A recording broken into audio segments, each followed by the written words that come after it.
Here we go with Trends on Thursdays just for you. First up, recycling is on the rise, with 78% of consumers in the US reportedly feeling better when they buy sustainable products. At the same time, brands are trying to come up with packaging that's easier to ship and cheaper to ship. Of course, this doesn't just pertain to big companies. Even small companies can see huge payoffs when going sustainable, recyclable, or reusable, or all three. I had a client a few months ago that switched entirely away from plastics and now uses cardboard recyclable packaging, and it fits their brand better, the customers love it, and it happens to be a little cheaper. A win-win-win all the way around, and better for the planet. How can you beat that? Even if you don't have a physical product, people often appreciate going paperless, for example, saving you a stamp and them a little time. I love getting stuff in my email rather than the mail.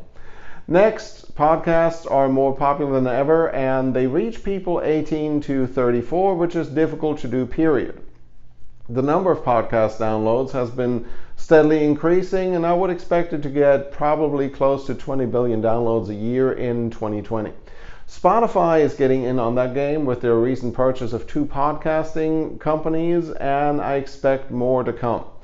Ad revenue, of course, in the podcasting space is still only about $300 million industry-wide, maybe because the handy fast forward button so you don't have to listen to the ads, but maybe that's what we all like about it. So if you haven't listened to a podcast, it's time to at least give it a try.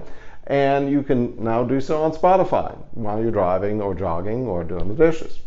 If you're an avid listener and have something to say, maybe it's time to start your own. I'm working with several people that started theirs, and they've all said it's a whole lot easier than what they thought. So maybe now is the time. Speaking of podcasts, the folks over at the Agora Pulse podcast are always up for a little myth busting when it comes down to social media hacks, which I love because I'm a data guy at the end of the day. Anyways, of course, some of those so-called social media hacks come from so-called experts that have no so-called evidence of what they're claiming or suggesting. You might already see where this is going. So there was a few articles going around that suggested that using emojis in the title of your email increased the open rates by 97%. Sounds great, doesn't it? But unfortunately, it turns out not to be true. Looks like there was literally no impact whatsoever. Now, is this always true? No, because it totally depends on who your audience is. Emojis in social media, in some cases, can greatly increase engagement and sometimes totally tank it, depending on the channel and the audience. I would like to hear, by the way, what your experience is on that. One more. Robots are coming, and according to the Kellogg School of Management, this impacts smaller cities more than larger ones and younger people more than older ones. So the concept is that the easier the job, the easier it can be automated. Say for now are jobs that take skill and knowledge, like lawyers, doctors, managers, and the creative professions, maybe my bartender. If you're listening to this and you're in an industry that is susceptible to automation, robotics, that kind of stuff, sticking your head in the sand won't help, by the way.